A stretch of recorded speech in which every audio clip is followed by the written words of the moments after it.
Welcome, everyone, especially those who are new here. Really great to see so many new faces. I'm really excited. For those who don't know me, again, my name is John Hartley. I'm the host of the Capitalism and Freedom in the 21st Century podcast. It's an official podcast of the Hoover Institution Economic Policy Working Group. For those who are not familiar with our distinguished guest today, Joe Lonsdale. Joe is one of the world's leading innovators and venture capitalists, and to say the least, it's really unbelievable all the sorts of things that Joe has started. I mean, he's the co-founder of Palantir, founder of 8VC, a venture capital firm. He's also the founder of the University of Austin and is trying to really disrupt education there. He's also the founder and chair of the Cicero Institute, which is a think tank that's focused on state policy and is based in Austin. Joe is also has his own podcast, which is called the American Optimist Podcast as well, and definitely recommend that you guys check that out. Welcome, Joe. How are you? Thank you, John, for having me. Thanks, Francisco. It's nice to see all of you. I'm great. I'm here in Miami for a day. I'm glad to come by. Awesome. Well, we're so excited that you decided to stop by and talk to us here. I want to start with the 2024 election and the Trump transition. I think it's definitely something that's on a lot of people's minds right now. I mean, what are you most excited about when hearing about all these various nominees and Elon, Vivek starting Doge, and how are you helping and how are you planning to get involved over the next 4 years? Well, it's definitely a very exciting time. It's a huge weight off my shoulders for our civilization. I was very, very worried where things were heading, and this is even though it ended the way it did, his election was much too close given the implications for our civilization. It was very scary for me. And I'd say I'm probably most excited about the fact that we have an opportunity with like this vibe shift in our civilization to push back on a lot of the illiberalism, to push back on a lot of the authoritarianism, to clean up a lot of this like massive corruption with hundreds of billions of dollars going to NGOs that are run by activists that are not accountable and that are pushing the wrong ideas that push our civilization the wrong way. And I think I was saying outside, I was exchanging notes with Mark Rowan earlier, who, is someone I met, someone who runs global finance, obviously, but someone who's very involved, in advising Trump on these things. And I think he's right. I think if we make the right cuts and when you model it out, I think you'd have enough growth that you actually can, get deficit back to below zero and pay it off, especially that plus Doge. And so, and the thing I guess I'm most excited about of this, the active things going on, of course, is Doge. I'm friends with Elon and Vivek for a long time. And this is awesome. This is stuff that I've been like posting about and writing about and obsessed about, and just like this broken thing that's just been this cancer. It's been growing out of control, and everyone's been ignoring it. I feel like a crazy person. Like, this is this cancer. We have to get rid of it. And everyone's like, well, yeah, but we're busy with our everyday lives and we don't want to talk about it. And finally, all these smart people are like, yeah, we have to get rid of it. And this is like awesome. Let's do it. There's like, we can talk a lot more about that if you want. There's just all this stuff to fix in government. It's just incentives are misaligned, things are unaccountable, things are being stolen, things are being wasted, things are being managed terribly. It's just like, yes, let's finally fix this, and it helps everyone. It's amazing. We'll see. I guess there's still a lot of uncertainty, I guess, with how Doge is going to work, and I think Elon and Vivek are still figuring it out. I mean, do you think that the best way to go at it is, I guess, the bureaucracy that really sort of fights against change, and you can't really fire public employees in the case since the 70s. Is that? Yeah. I mean, that's one really important thing. So listen, so I think it's about cutting wasteful spend. It's about cutting unnecessary and wasteful bureaucracy, and it's about cutting unnecessary regulations. And all of those are related, and all of those are very important. So I think one of the issues that I wish more people would talk about when they talk about that is that there's really two things that happened in the late 70s. First of all, it wasn't even Jimmy Carter himself. We don't remember this, but Jimmy Carter was actually famous in Georgia for consolidating a bunch of bureaucracy. I don't think he was a great president, but he was famous for consolidating bureaucracy, and he ran on wanting to cut red tape from the left and saying, listen, I agree with the right. This is bad. His Congress was completely captured by the unions. The Democratic Party was completely captured by the unions in the late 70s, and they're the ones that passed in the 79, 80 these like crazy protections that make it impossible to fire anyone. So that's one of the problems that happened to our government, and that was really bad. And then the other thing that happened in the late 70s was the activist courts. And so the activist courts basically said, so let's stop for a second. So you go back to 1883, you had the Pendleton Act. And so what happened in the US is that we had a very small government, civil war happens, we start growing the government massively, create all these new departments. Just if you graph it out, the government grows a lot from that point on. There's a lot of federal power created, maybe for good purposes, but it's something that I don't love, obviously, having lots of extra federal power. And by the early 1880s, both sides, everyone agreed, this is a mess. People are coming in, they're hiring 10,000 friends, our government's run by cronies, it's totally a broken thing. So there's a Pendleton Act, which put in some basic protections, which by the way are fine. I'm fine with some protections for civil service that aren't crazy. And it put in tests. So from 1883 for about 100 years, there was like a really hard test if you wanted to run something in the government. So when we went to the moon, when we fought World War I and World War II, when we did some things that frankly were pretty competent in our government that we should be proud of in our civilization, in the mid to early 20th century, the people running those things had to pass hard tests to be running those government departments. Come to the late 1970s, these courts, run by crazy activist people on the left, basically said these tests are racists. And then they said, oh, but the tests actually predict performance. That's not racist. They said, well, no, just by definition of the fact that different races have different outcomes on these tests, they're racist. You must get rid of them. And so we completely got rid of the tests. And so not only can you not fire people, which makes them a lot lazier, by the way, in any business, in any organization, if you can't hold them accountable easily, you also can't give tests to make sure you're hiring the smartest people. So our government, and by the way, it was pretty smart, I think, in the 60s, 70s. I didn't love big government, but it was at least like not completely dumb. It's just gotten stupider and stupider and stupider for 30 years. And then you had the woke stuff come in the mid 2010s, and you prioritize identity politics, and then it accelerates its stupidness, for the next 10 years. So now it's just like completely retarded. It's a broken bureaucracy. Well, shifting to generative AI, we'll get back to some of that later. We're allowed to say the word retarded now, by the way. We'll shift back. Generative AI, obviously a hot topic right now in Silicon Valley. How in your mind should VCs be best positioned? So I think that when you're looking at AI, just shifting topics a bit here. I was going to say I'll talk more about Doge, but that's probably, you got scared of my passion there. When you look at AI, there's really, I think, 5 ways people are investing in AI at a high level. There's the bottom level, which is the chip companies. There's the next one, which is the data centers. Pretty much all my friends' family offices who made money the last 20 years in tech have been putting lots of money in data centers. It's become a very popular trade, which is great because you guys are funding stuff for me to build on top of, so I appreciate that. Keep funding data centers. I don't know if it's going to work with this much money, but that's great because it's cheap for me. And then the level 3 is the model companies, which is like OpenAI, of course, famously, which decides it's a for-profit company now too, and XAI and Anthropic and everything.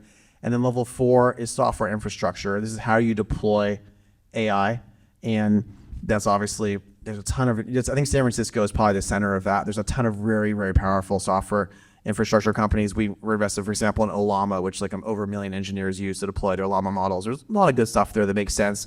Palantir does a lot of stuff, level 4. And then there's level 5, which is actually this, like applying the AI to services itself, like actually the one doing the healthcare billing, doing the logistics billing, doing the new legal company, doing the new back end of the insurance or trust or estate or whatever it is. And so I'm obviously invested in stuff like, I'm proud to be invested in stuff that like, if Elon starts a company in level 3 at XAI, that's great. I want to be involved in that. Obviously in Palantir and lots of level 4 things. But most of what I'm building and doing is level 5 right now. And the way to think about level 5 is there's probably about $5 trillion right now paid out in wages in the services economy in the US. And about 2 of that 5 trillion, about 40%, is in areas of the service economy that we've already shown we could double the productivity. This is very important. This is not like maybe when models get better. This is today, based on things we're seeing, we've already shown these companies can work at least twice as well. And this is things like, I have a healthcare billing company that's doing a bunch of stuff that we're big investors in, and it's already got, I think last quarter was like 56% margins, and like most healthcare billing companies are between 15 and I think 25% margins, right? So it's already more than twice or 3 times as productive of all of our companies, thanks to not just sprinkling a little bit of AI, but thanks to building a lot of stuff and applying AI properly. And so this is a huge fact, because even if AI gets no better from here, just by scaling these things, you should pull like $1 trillion of spend out of the economy. And I think it gets better enough. There's probably $1.5 trillion to $2 trillion you're going to pull out of the economy in the next 10 years. That's a massive, massive productivity boost. And we're going to make a lot of money. We're going to make America a lot richer. So like, I think a lot of the big generative AI winners so far have been really the large firms, the OpenAIs, Anthropics, NVIDIA's, Google, and so forth. The ones that can lay down the fixed costs to actually build the large. Well, they've been the level 1, 2, 3, Yeah. 4 firms mostly, and then level 5 is like just starting to scale still. That's right. Really, and I mean, do you think that it's possible for AI upstarts to really sort of latch on and without getting sort of outcompeted by one of the big guys? Like I feel like I remember there's one startup that created this video, generative AI model, and then raised $30 million, and then the next day, OpenAI builds essentially the same product and releases it. Totally. That whole I startup. think that's very, very hard. So there's two. We're gonna answer this in two ways. First of all, let's just think about the last 15 years of tech to put it in context. So after Palantir started Addepar, which is a leading wealth management technology company. It's a giant SaaS company. We sold OpenGov this year, which we built, and my friends invested in a bunch of my friends built a lot of SaaS companies. And the SaaS companies that my friends built in like the early 2010s had a very high success rate. And I could say it's because I'm some kind of genius or something, but what was actually happening with these is the cloud was newly possible. There's new things you do in big data, and our competition was stuff mostly from the 1980s and 1990s. So you can kind of be like, I mean, we have access to the best tech cultures in the world. That's my background. So it's kind of like being a bully. It's like we're taking the very best tech guys in the world and we're going and beating up on these poor things from 10 or 20 years ago. And by the way, it's good for the economy to do this. It's not like a morally incorrect thing, but you can kind of think of it, yeah, you're being a bully versus these old ways of doing things. Now, if you want to start a SaaS company, if anyone in here wants to start something and compete against something in one of the major areas of SaaS and cloud, you're mostly probably competing against the stuff my friends and I and others built in the early 2010s. And that's a lot harder because there's not going to be as big of a gap there. And by the way, all this AI stuff, our companies are going to use it too. So these 10 and 15-year-old SaaS companies, they're also using AI. Like, good luck trying to start a new AI SaaS company against them. They also have 300 million of revenue and 1,000 people, and they already have all the customers. So that's really hard. So that's a dumb thing to do. That's really hard. So the question is, what is there to do? So you go back to those 5 levels of AI. A new chip company, that sounds really hard. It's probably possible for a couple EE geniuses to figure something out new, but that's really tough. It's very expensive to do these things. The data center is fine. Everyone's going to invest in that. I'd like you to do that for me. Like level 3 is like the only person I would have ever backed with a new one of those was Elon. That's great because Elon is Elon. So of course we're going to back XAI, even though it was a ridiculous price when he started, but whatever, it's Elon. And then he has the top talent. He's probably going to figure it out. But yeah, I would not suggest trying to do that. So the question is level 4, level 5. Level 4 is really hard, and the problem with level 4 is that there will be some things that win, there will be some things that get bought, but it's like the smartest people in the world are all doing it, and you're right, what you just said, level 3 is trying to eat level 4. All these level 3 companies, they just want to own level 4 themselves, and so it's really hard. Like, how do you do something that OpenAI or X or Anthropic or somebody's not just going to eat, not just going to do themselves? It is possible, but it's tough, and you better be really the best in the world, and you better be really running fast, and it's not even clear to me yet what has to escape velocity and what doesn't, so that's a very fair question. Level 5, I think, is by far the best risk-reward place to build because you have a lot of other things we're doing there. And going back to the model I just gave you of those SaaS companies that were beating out from 20 years ago, when I'm starting a level 5 company right now, my competition is these guys from the 1970s, 1980s, 1990s. Like, we're literally competing against the logistics biller in Baton Rouge for a thing we just won, which is, and they're sure they're great people. They've been doing this for 50 years, but they just don't have the same ability to build and apply tech the way we do and to service the customer the way we do.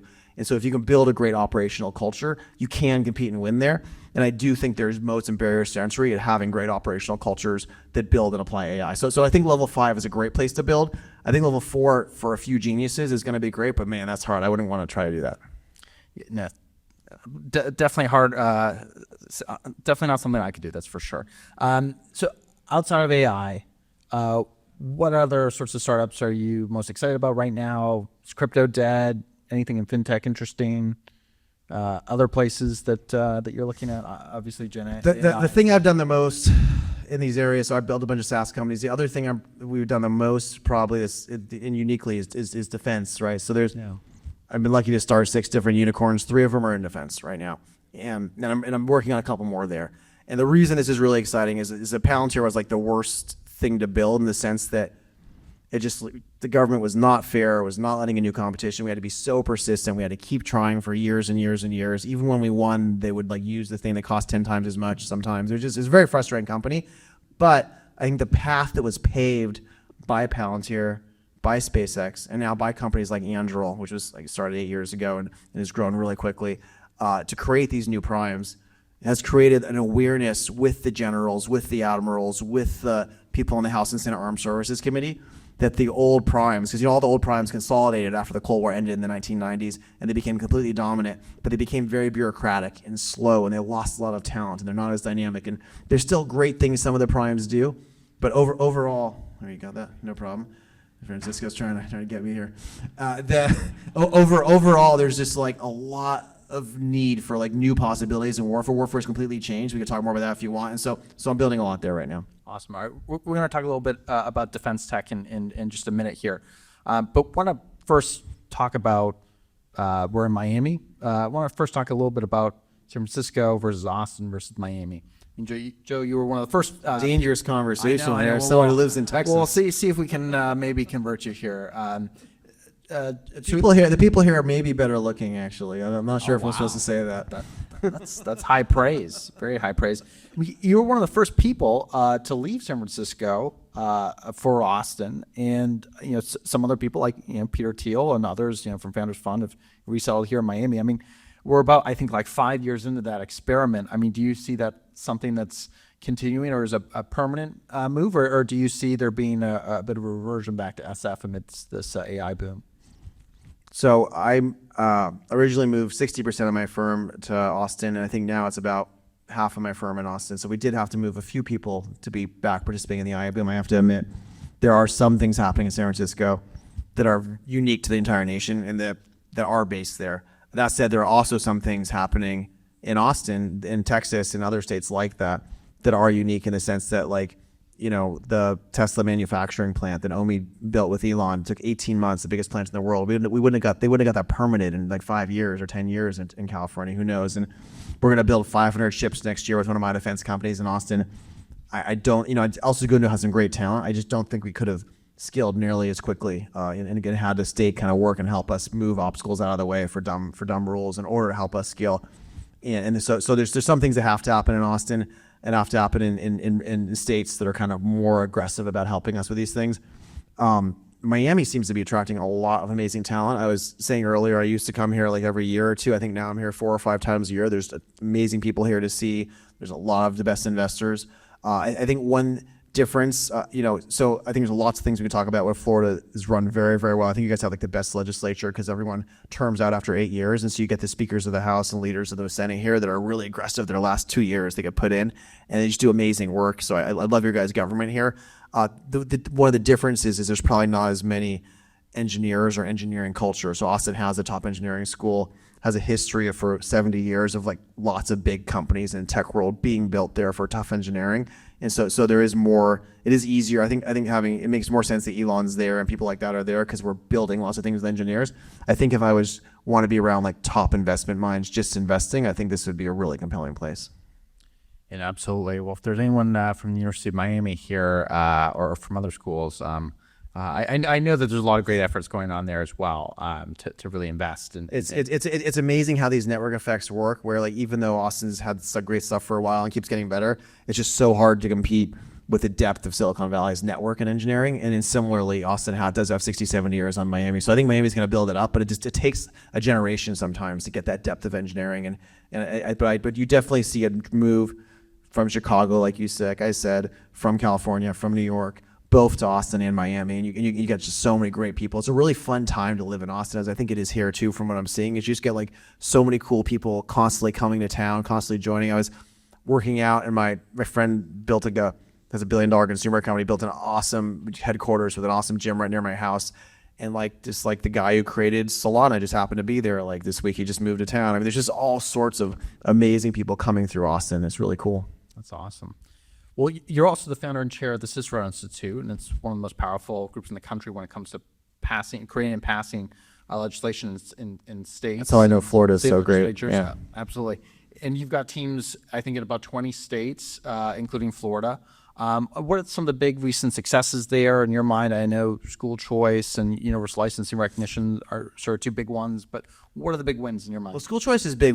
I'm a big fan of it. We tend to work on orthogonal things that no one else is doing. So our framework is we're fighting special interests, we're fighting things that are broken, and we're trying to fix stuff that's broken by aligning incentives. And so I'll give you a few examples really quick. I know I'm obsessed with this policy stuff. I know most people maybe want to talk about other things, but just a few quick examples. Vocational schools is something I think really matters. We used to have a lot more better vocational schools by percentage of people in the 60s and 70s, and instead we started sending them to get like studies degrees and whatever other degrees, at universities that basically lead them to become protesters because they can't get jobs. And it doesn't make any sense at all to me. We should actually train them in skills to get them good jobs. And so that's what vocational schools do. The problem is people running vocational schools, if they're not held accountable, they also start to get ridiculous. They also start to get broken.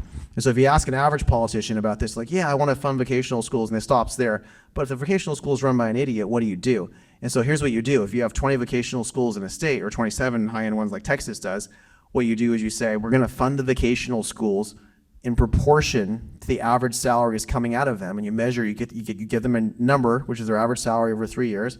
And then you give them more money if they're doing well and less if they're doing worse. And you tie their entire budget to that. And what this does is it means the school's incentive is to say, okay, what skills do we teach to get people good jobs? What businesses do we partner with? And guess what? Like, having done this in multiple states, you could double the average salary coming out of these places. Some of them will do worse and get less. Some will do better and get more. It just completely changes the whole culture of it. And you take that idea, by the way, it applies to lots of things. Let's do another one, is prisons. Prisons are very controversial right now. If you're on the left, you're worried they're trying to make money with for-profit prisons, and that's the root of the evil. It turns out only 10% of prisons are for-profit, and they have just as bad results as the non-profit prisons. So turns out they're all actually bad. I think if you're on the right, you're worried people are not being put in prison enough, which I think is very fair. And on the left, maybe there's more concerns. I do think some people have been punished for a very long time and are very unlikely to commit a crime again. There's no reason to keep punishing them. I think both sides have some points here that are legitimate. But here's the thing no one's talking about, is we're not holding the people running the prisons accountable to anything. These prisons have terrible cultures. They have no useful goals. It's a total mess. Like, let's say we want to get together with like 10 of your smartest friends on the left and the right. What can we all agree on? We don't want people coming out of prison to go back in. We want lower recidivism. And we don't want people to come out and be unemployed. We want people to actually come out with skills to get jobs. Right? Those are two obvious things. So what we should be doing is we should be measuring these things. We should be rewarding the people running it, doing it well, rewarding the programs that are working, and defunding the things that are not working. And as best I could tell, the best politicians ever get to is just like coming up with their own one favorite pet idea for the prison and giving it to them. They're not, most of them unfortunately aren't smart enough to think at the system level. Let's create a system that competes and that measures things and iterates. So that's the way markets work. And so it turns out if you apply this system, by the way, to probation, to parole, to prisons, you can massively reduce recidivism, massively increase employment, like fix these things. And so that's the kind of stuff that we're working on. And so we're trying to do this in a bunch of different areas and doing a lot of different things with markets and healthcare and fixing education, but just like trying to put common sense and incentives and accountability. And by the way, the moderate left tends to agree with me, the right tends to agree with me, the far left hates me. And the far left is captured by the government unions, and they do not want any accountability, any measurement, because that is like totally against how the far left works. And so what we need here is we need people both on the right, but also the moderate left to say, listen, we're gonna stand up to these people. We're going to demand there is going to be accountability in our society, because our government's a huge part of our society now, and we have to hold it accountable to results that we all want. And that takes courage. It especially takes courage on the moderate left.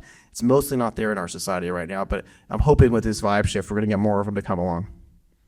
So Jill Lonsdale, disrupted prison warden, could maybe be on the horizon. Okay. You joke. It's a big deal, man. It's a big making these systems work. It impacts hundreds of thousands of lives, and it's an ethical. No, it's like something it's our duty. We should be doing these things. Like just allowing. Like we all know these places are full of like prison guards who hate the prisoners who hate the prison guards. Everyone's miserable. It's a total mess. It's a broken culture, and like leadership is about not allowing those broken cultures. It's about going in and fixing them. And so everywhere in our society, there should be no room for broken cultures that aren't getting results. Absolutely. Yeah, very, very important issue, and thank you, for your leadership in that space. I want to shift to defense tech. Palantir. Obviously, the world's become, I think, a more dangerous place in the past few years. Russia invading Ukraine, Iran, Hezbollah, Hamas, China threatening Taiwan. I mean, the Assad regime has fallen in Syria. It's kind of unclear what's next. I mean, Joe, you're one of the co-founders of Palantir. It's really the leading firm in the defense tech space, and you're also have a lot of other very, very serious commitments in the defense tech space to other firms as well. I mean, can you explain to the audience what Palantir does, and how it's a force for good in the world. So we started Palantir 21 years ago. I think a lot of you were mentioning you loved Alex Karp's clip at the Reagan Library this weekend. I'm very proud to be his co-founder. He's an amazing guy.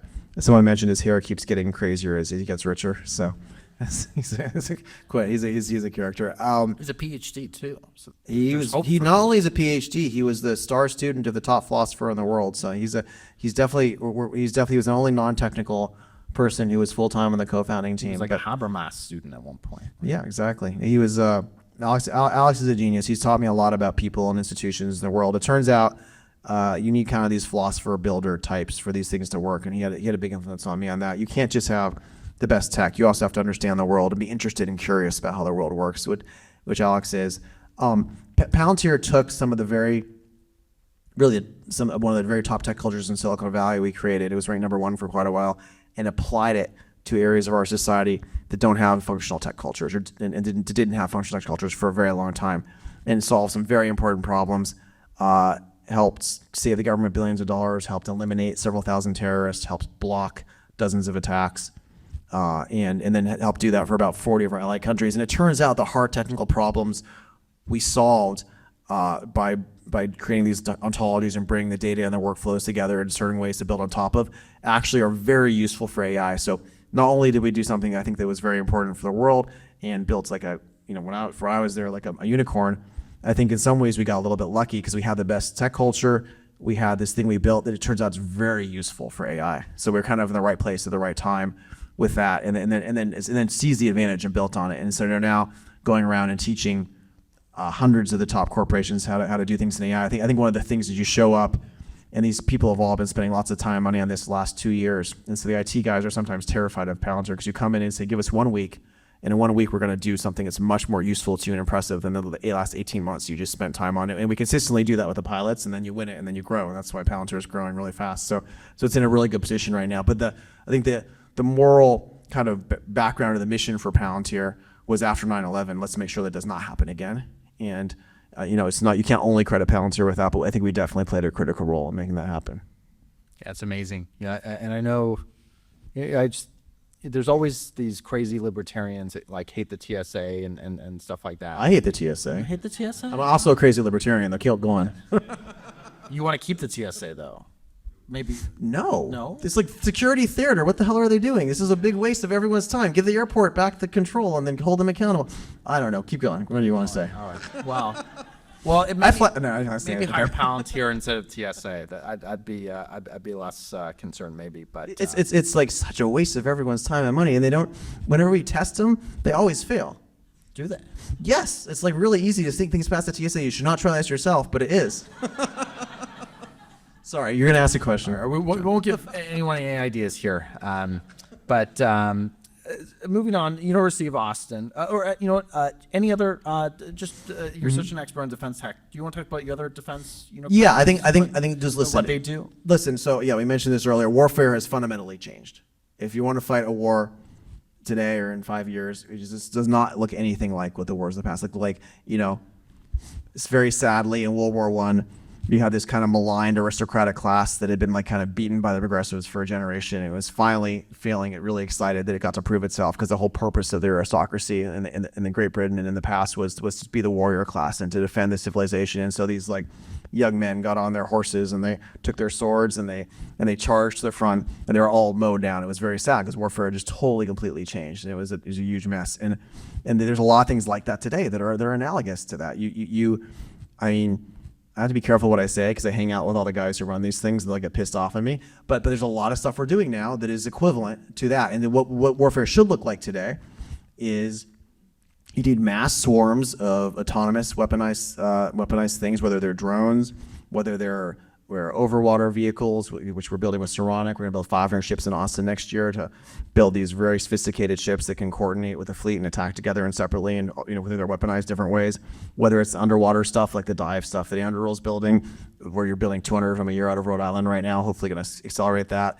Whether it's overland, which is very best self-driving in the country, winning all the awards. Rather than sending 30 tanks to Ukraine, which 21 are destroyed, you could send for the same cost 30,000 of these things that are intelligently swarming and weaponized. There's all that stuff, and then there's things like Epirus, which is a company.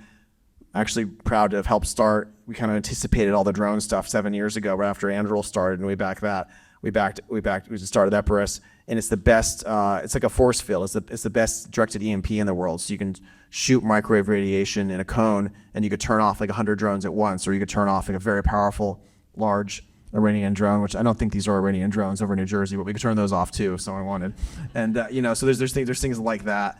You could do there, really critical to the future of warfare. Basically, like it's kind of like Star Trek. You do need to be able, if you're fighting swarms of these things on land, in the air, and the ocean, you also need to be able to turn them off and fry them, at a distance. And so, there's all sorts of these new things that are just critical to how war is going to be fought, and it's critical to get our manufacturing base up. So this is, I am very pro liberty. I'm very against most industrial policy, but we do need industrial policy from a defense perspective.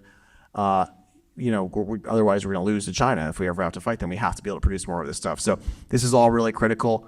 I'm very against the adventures of wasting trillions of dollars in Afghanistan. I'm very aligned with the kind of moderate right, kind of populist right line that we basically don't want to be wasting money overseas. At the same time, you don't want Islamists to be able to run wild, or you don't want a country with nukes taken over by bad guys, because that's going to come back and hurt us. There does need to be a very strong deterrence in the world, and a very strong. If America stays the strongest, it does keep us safer, and that's something we need to do in an efficient way.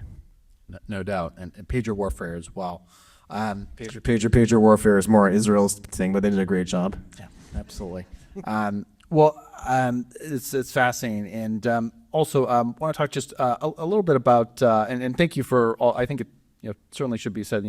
Thank you for lending your great mind and bringing great minds to solve these hugely important problems, and certainly, I think there's a changing view on certainly on industrial policy and rethinking trade when it comes to how to deal with these sort of non-economic objectives. I want to talk a little bit about do you have any thoughts on fintech? You started at Appar. Any fintech thoughts you want to add? It seems like there's going to be a need for better ways of using stable coins to transact for free. I think you guys probably saw it came out how the SEC, not even the SEC so much as like kind of leftist senators like Sherrod Brown and others killed Libra and killed a lot of other attempts from large companies to use crypto to create kind of new different challenges with identity and payment online, which really is the obvious long-term answer. I think it's, as much as I don't agree with a lot of what goes on in Meta, I think it's actually really bad for the world that it kind of used mafia-like tactics to threaten Facebook not to launch this. It was legal to launch it, but they're like, if anyone works with Facebook on launching this, we're going to look into everything you're doing. It was a very mafia thing they did that came out, and so I think that was really wrong. I think it would be really good for this to happen on the consumer side. On the wealth tech side, Attapar just crossed $7 trillion this month. I'm very proud of the company. Congratulations. $7 trillion that reported through the platform. It's a very dominant company. I think about 1,200 firms using it. And that's going to keep growing. There's a lot of really interesting stuff we're doing with creating new ways that any RIA could offer in an aligned way, really smart alternatives to their investors. And so I do think wealth tech's going to be smarter, more dynamic. There's just a lot of fun stuff we're building there. I think the estate stuff's going to be handled way better. You shouldn't have to know the smartest lawyer in New York. You should be able to automate whatever the Jewish guy is telling you from New York to do for everyone. It's for their taxes instead of having to all pay. I should just have to pay $100,000. Everyone should get access to it. So there's things like this that are coming, which are just like smarter and better with AI that I'm very bullish on. But just like everywhere else, there's just a lot to build there, a lot to keep fixing. Well, there's a lot of good accountants and finance guys in Miami too, for what that's worth. Not just New York. A lot of our New Yorkers are kind of he moved to Miami. That's true. Yeah. Just saying. I want to talk a little bit about the University of Austin. I mean, you're really the chief benefactor, I think, of the University of Austin. The first class just began this autumn, and I think just finished their first semester. How is that going so far in your mind? It's great. We have 90 something students there in the first undergraduate class. A lot of students turned down very top schools, have very top scores that came in. They want to go somewhere, I think, that in some ways more patriotic, but it's a place where you can pursue truth. It's a place where you're taught to be, the philosopher builders that we want to see in our world that are going to step up and fix things. It's really, I think there's classical virtues which are very important, which we don't talk enough about. And my favorite classical virtue is courage. And there's just, you're basically taught the opposite of courage now. If you go to Yale or Harvard or Stanford, it's basically like, shut up, go along, don't try to speak out, echo what you're told. If you speak out, if you're virtue signaling the thing we've told you to say, but if you disagree with us, like, don't speak out, because you're just going to get punished and you're going to get hurt for it. And that is like the worst possible message that we could be teaching our youth. You should go to college to have debates and to speak up, but then at the same time also, by the way, have the intellectual humility that you don't for sure know all the exact right answers, and that you're going to listen to the other side, that you're going to learn, that you're going to be able to steel man their arguments. Like, basically almost no one on the left who comes out of Harvard or Yale knows how to steelman smart people on the right. They literally have been not allowed to listen to that, which is pathetic. Like John Stuart Mill, one of the great kind of classical liberals who shaped all of this, that if you don't know if you don't know the other argument, then you don't actually know your argument.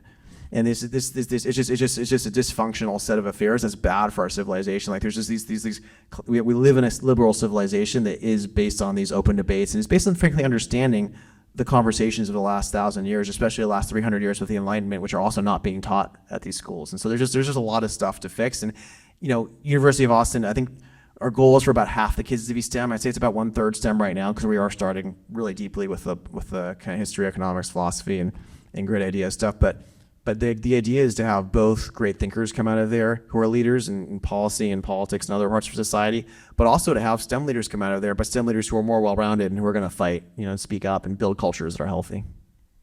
That's great. And I guess how would you describe the University of Austin? I guess just like a few sentences, and like, how would it be different from, I guess, say like a Hillsdale, or I know like Thomas Aquinas College makes people actually read like Newton's Principia. Listen, I think Hillsdale's an important institution. I don't want to throw any shade at it. It's different in the sense that Hillsdale is explicitly a conservative institution. I don't know what cancel culture goes on there against the left or not, but I do know University of Austin does have people who, there's people on the moderate left, there's people on the right, there's all sorts of views. I think University of Austin has scores from students coming in that are similar to the other top 30 universities. And so our goal is explicitly to compete with Harvard and Stanford and Yale and those, and build like the next great university that's based on more of these traditional values. And I guess the other thing is different is we have a talent network with over 100 people in my community who have started and built the unicorns and built the top tech companies, who are engaging with our students and are helping us design the new programs and are figuring it out. So I think having this like philosophical foundation combined with the innovation world is also pretty unique.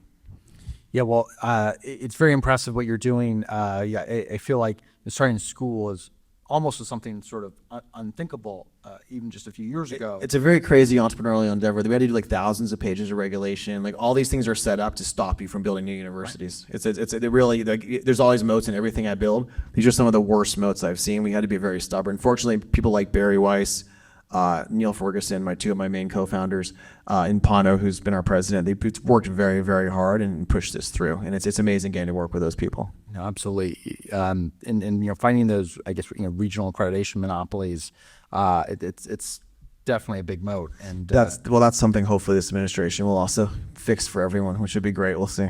Absolutely. And you've really assembled a very impressive board there. Want to just pivot a little bit to wokeness and DEI. I mean, you've been pretty outspoken against wokeness and DEI. I mean, do you see, obviously I feel like the election seems to be, America's kind of spoken. It's the first time a Republican president's won the popular vote in maybe 20 years or so. I mean, do you see the election as being sort of a resounding rejection of wokeness and DEI? I mean, of course, everyone agrees it went too far, and it's great, and we won by only, again, a very small amount. I mean, we won, which is great, and it's a rejection. And I think a lot of moderates said this is enough. A lot of people I know who were moderates who supported the other side actually came to me and said, actually, I'm kind of glad we lost, because we do need to get rid of this nonsense. And so I do think a lot of people in America have had enough of this now. That doesn't mean that it's going to go away. I think these neo-Marxist philosophies have marched through the institutions. They've taken over most of our universities. There's entire departments at our top universities where you can't even hire a moderate person, a moderate Democrat, if you have to only hire Marxists. I mean, these places are completely broken in sociology, anthropology, history. You can't have a history person who believes I mean, not believes in the British Empire, which would be great, but even believes in like power of markets. I mean, it's just crazy how broken these things are. And so yes, America's said it's gone too far, but does that mean it's going away? No, we actually have to go and like fight the fights now. So here's what drives me crazy. There's something I'm thinking about with Cicero. Every red state in the country still has state-funded institutions where they're paying tax dollars, where there's literally departments that everyone in that department is a neo-Marxist of some form who hates markets, hates Israel, hates America. Like these are red states where the voters don't believe in this, and you tell, oh, it's academic freedom. It's academic freedom to take my money in this freaking state, take your money, and to fund these Marxists. Like, and that is how powerful they are in our society that we're still doing that. And by the way, all in K-12, if you're a teacher in pretty much every red state, you have to go get a master's degree from woke U in order to be brainwashed to hate markets, to hate America, hate Israel, in order to get paid more to then come back and indoctrinate the kids. And school choice is great. Don't get me wrong. I love school choice. It's important. You guys started here in Florida first, thanks to Governor Bush and others, and it's amazing. And we're going to try to do it in Texas next year.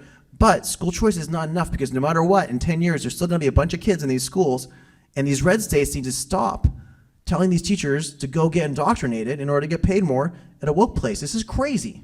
It is crazy. And it's like, it's a lack of courage. They say, well, Joe, people think it's controversial. It's just really hard to fix these things. I have lots of other things I'm doing. I'm like, no, if you are a governor or a legislator and you are not fixing this, you are not doing your job. So we have a lot of work to do.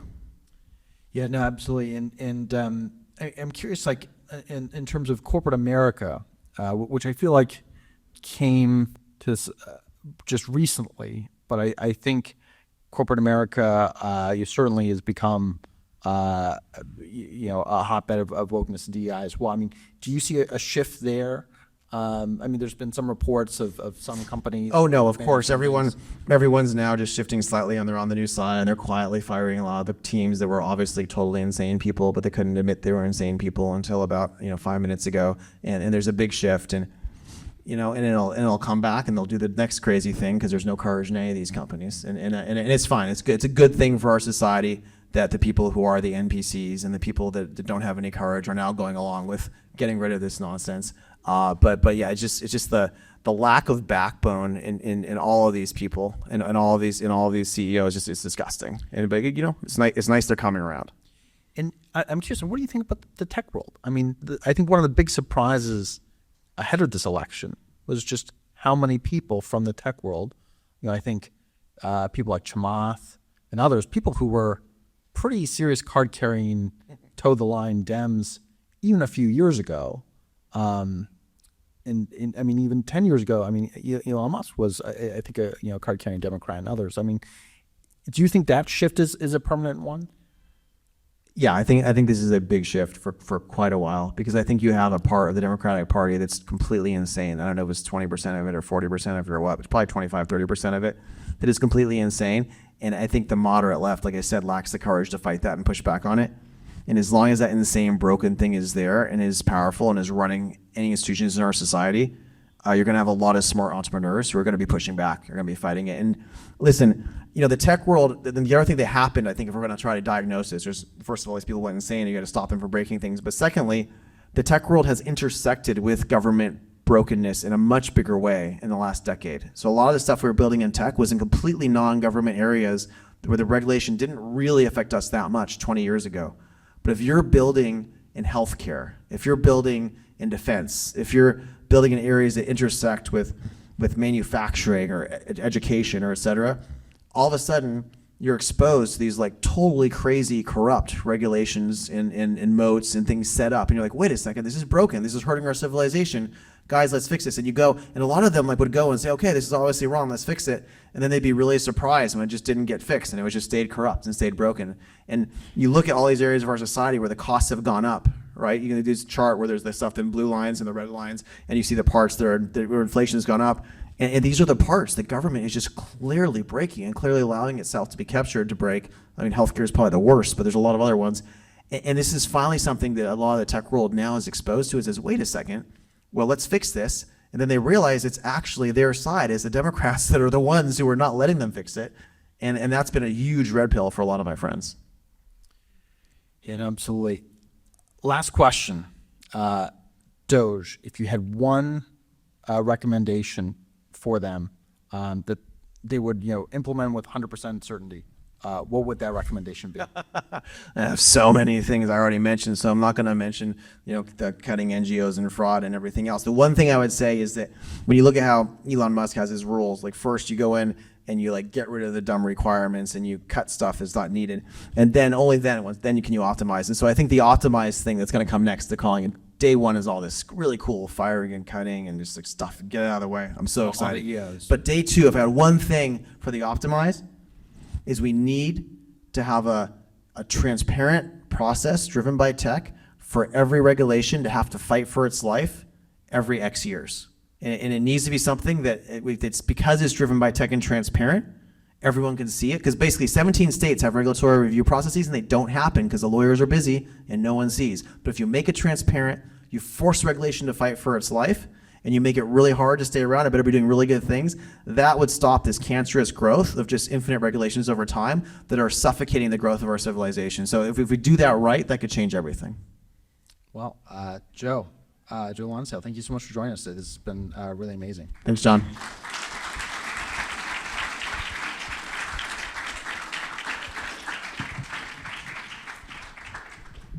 All right, if you'd like to line up over here, you can ask some questions as long as we have some time. Fantastic talk. I'd like to hear how you would, I have two problems to solve. How would you tell Taiwan to defend itself, and how would you take out the gangs of Chicago? Daniel, thank you. I always forget we're being recorded. I hope I didn't say anything inappropriate. Listen, I think with Taiwan, I think the hellscape thing is basically right in some form. Taiwan is a very hard island to attack. I think there were plans for how it was going to be invaded because I think Japan had taken it in World War II, and then we had to map out what we were going to do with China. And it was this like horrible thing that was going to cost, 50 to 100,000 lives and just tons of ships, tons of boats. And that was even back then. And I think it is quite well defended now, more than people realize. So I think it's more likely that they use other methods to get to co-opt it. But if they were going to attack it / defend it, you probably want tens of thousands of autonomous weaponized vehicles above and below and around the water. And you want to be ready to destroy any key ports of entry if they do get a hold of them, to stop them from capturing and bringing them in. So as much as that's kind of scary, you got to probably have bombs in your own areas and your own ports if necessary, and then have the hellscape. And I think that makes it just not worth taking. It makes it so they have to find other ways to co-opt it, which, they might do. In terms of gangs in Chicago, these things are always hard to do. I strongly support the U.S. Constitution and our rights, which makes these things very complicated. But listen, basically you need a really strong DA, then you really strong judges that actually want to be really hard on crime.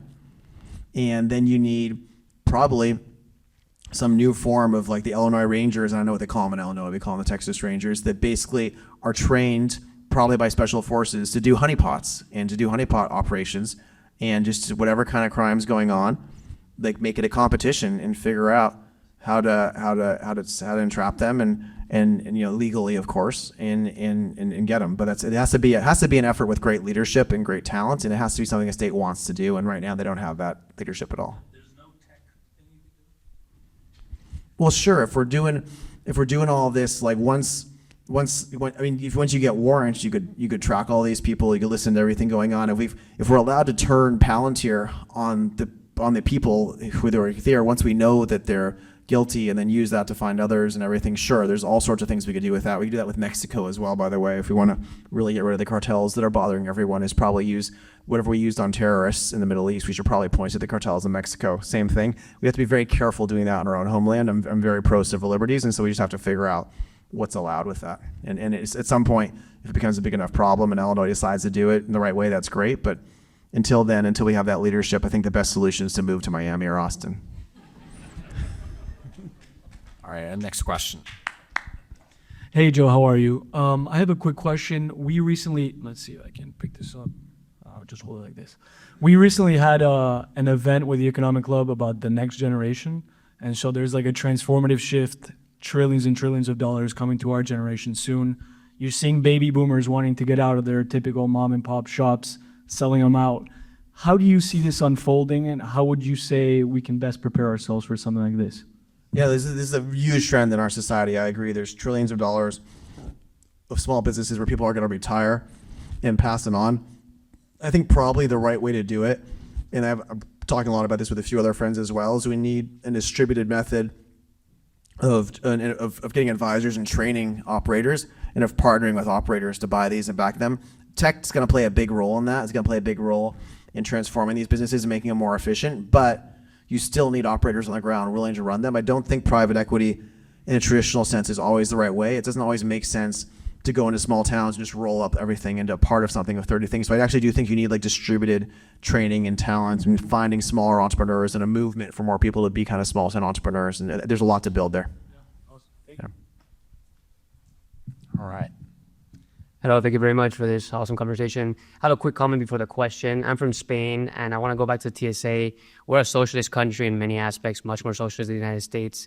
And we figured out a way to privatize the TSA. And believe me, Madrid works much better than MIA. So I think there's much progress to be done there. The question, though, has to do with AI and politics. Right now, most AI I've seen in politics has to do with elections. In your expertise, have you seen any AI being used for lobbying or strategy and predicting how lawmakers will act? Sure, and thank you for that TSA comment, actually, not only because I was right against John, but secondly, because this is what's great about the United States is we have 50 states where you try experiments, and this is why the federal government shouldn't do things. It's also what's great about the fact that we don't have a global government, so we should, as the United States, constantly be learning. Even if something's more socialist, they could be doing something smarter. So I think competitive governance is a very important thing that we keep learning from. That's why I love you guys in Florida, because you guys do a lot of great things here. We all copy. In terms of AI and elections, I learned a hell of a lot about politics in elections that I don't even really want to know in this last one because I got more involved.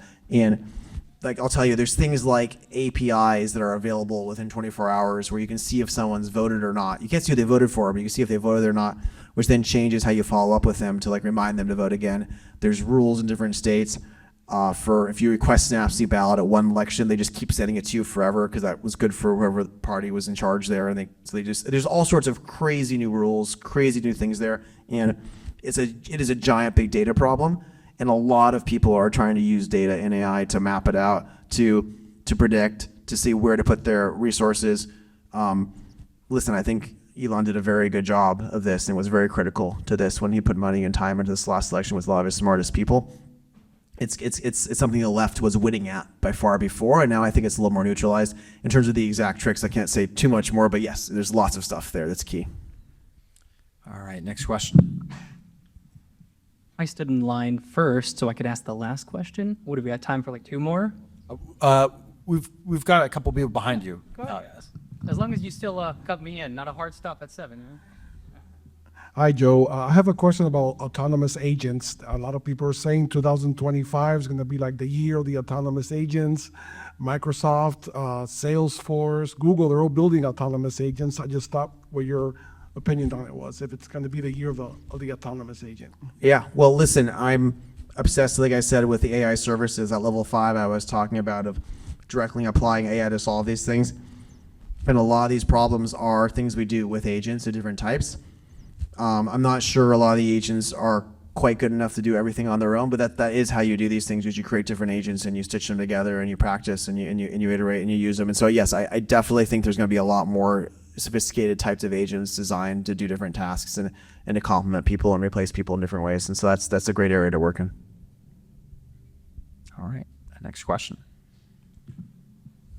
Hi, I have actually a couple of questions. The first Just one would be great. Sorry. Okay, well, I'm going to try to formulate it in one then. Okay. So when you have kids, like me, I have a 4-year-old. I'm trying to do something about giving them the tools to know what is good and what is bad before they get a computer to code at the age of 5 or 6. Your Size Zero Institute is working on policies.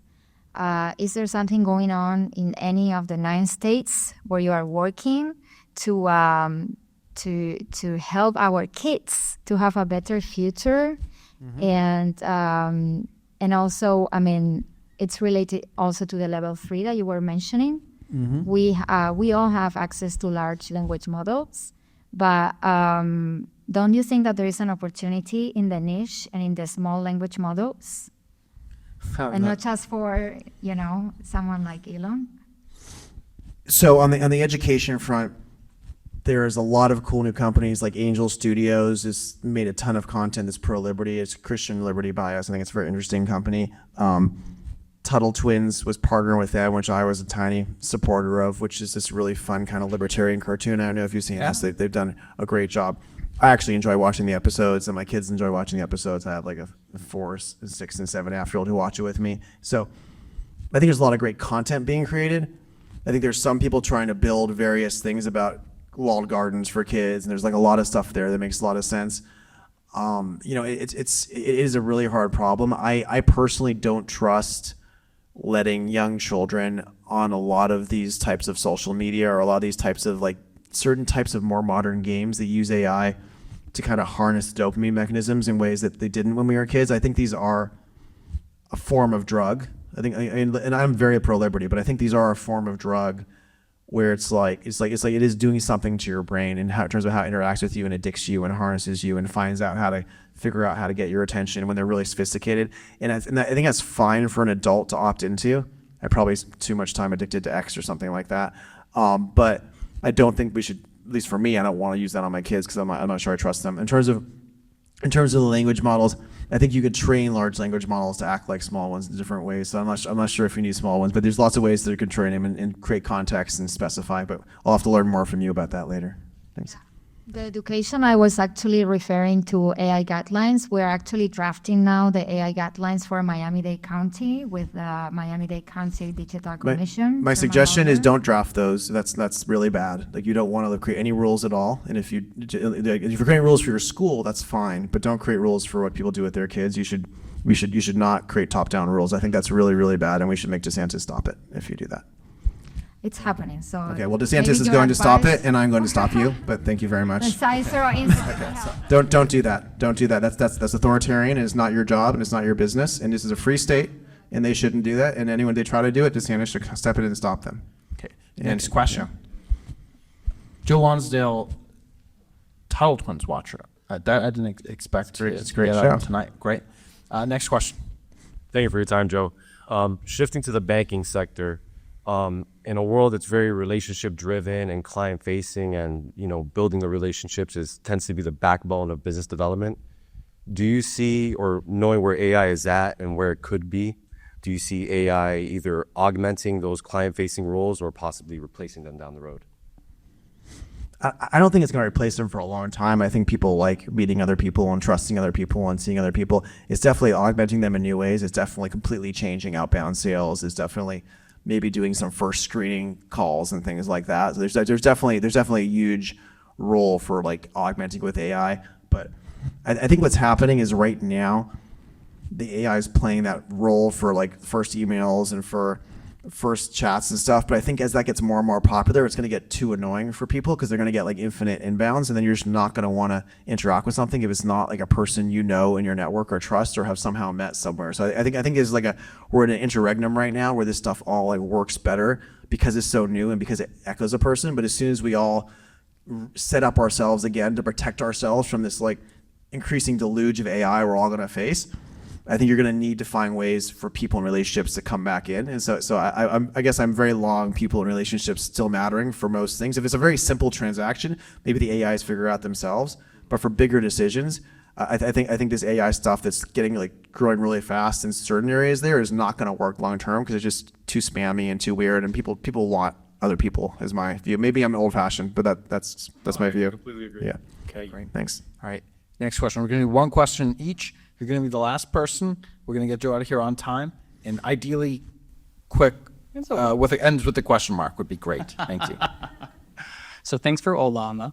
If I took the entire corpus of your digital data, these recordings, every recording, public and private, all your messages, emails, and I threw $10 million of compute and I made a model of you. And then I benchmarked both of you. Do you think you could still outperform your model? And bonus question, what would you ask yourself? I think there were certain tasks at which the model would outperform me. It'd probably be a lot more eloquent in knowing having all the context of like things I was thinking about and saying them well. So there's, if I want to just sound impressive at like quoting things or saying things I've said before, it would outperform me. If I want to write a new piece, I just wrote a piece on this AI services wave I've been talking to you guys about. It's on my mind. You can go on our site. We published it a month or so ago. And like, I don't think the AI could have written that piece, but now that I've written it, maybe it does, maybe in some ways it's more eloquent about it. And that's where we are right now, because it has the ability to do all these things and have all these things in its mind at once. But for new creativity, we're not there yet. All right, next question. Would you mind using the microphone? Thank you. We just need you to speak into it just because we're recording it and it feeds into the video too. Sure. So my question is, you have interesting political views, and based on that, do you think that the government should go towards the direction of AGI, building artificial general intelligence, or should it be solely a private sector thing? And if government has that, so how do you envision this? So right now in the US, as I explained earlier, the government is run mostly by idiots, and so that'd be very hard. There are some smart people in the government, but like SpaceX, for example, there's like no chance they could have ever built even anything even close. Palantir, no chance anything even close the way it works right now. And so I think asking if government should do it itself, I think you don't understand where government is today. Maybe you have a model of government that comes from the 1950s, but that's not where we are. We'd be living in a completely different civilization if the government actually had the capability. And then at that point, I'd be able to answer it differently. Maybe if somehow there was some extraordinary cultural merit somehow was in our government that made it deserve to do these things, I'd be very open to learning about that civilization. But we live in a civilization where it's not like a little bit away or a lot away. It's just like infinitely away from doing that. And so I think that's a joke, unfortunately. And with respect, it's just not how government works in America. And it probably should not try to do these things, because it will end up just spending lots and lots of money on cronyism and waste and silly stuff. All right, second last question here. Thank you for being here. I'm the Dean of the Business School at Florida Atlantic University. We have 9,300 students in the business school alone. Cool. I've hired some really great people. You hired one that I was trying to get, you hired at Austin. What advice would you give me in the practical world? I can't start over. How do I handle those 9,300 students and the 150 or so full-time faculty that I've got? What do I do to improve that the best possible way? That's cool. Well, thank you for managing something that important. I would say that you should probably have more exercises where you force people to engage with debates and controversial ideas and different perspectives, and to learn how to steelman on the other side, and learn how to be part of conversations and thought pieces around the stuff that they're not exposed to enough, about how the world actually works, and about how people like Elon and others view the world, and what the great debates are of our time. And I think a lot of these schools, I think one of the highest ends for professors is not to be controversial and not to engage in these things. And I think that's exactly the opposite. I think they should actually be forced to expose to these things. And I think having these debates about uncomfortable topics actually makes people grow and be a lot stronger. Something I think about. All right, our last question. I'll go with a question first. Let's say if I want to take my manual heavy business to the next level, leveraging AI, what are the steps do I take? Like, do I go get a computer science at MIT? Or like, is there like a breakdown of the steps you should take? And I'm in the staffing industry. I run a very small boutique domestic staffing firm. And as you very similar to what you said, there's not many smart people in the staffing world, and people are still from the 70s, like using handwritten letters. So that's pretty much where the human touch has a lot of good things about it. So there's definitely, like I was saying earlier, though, there's wisdom where people are going to really want those letters and notes and human touch. So I don't think those are going away fully. If you're not technical yourself, it's probably not obviously good to start over and try to go become technical. I think you want to find other people who are technical. And listen, in any industrial wave like this, there's going to be some people who are trying to build new companies entirely.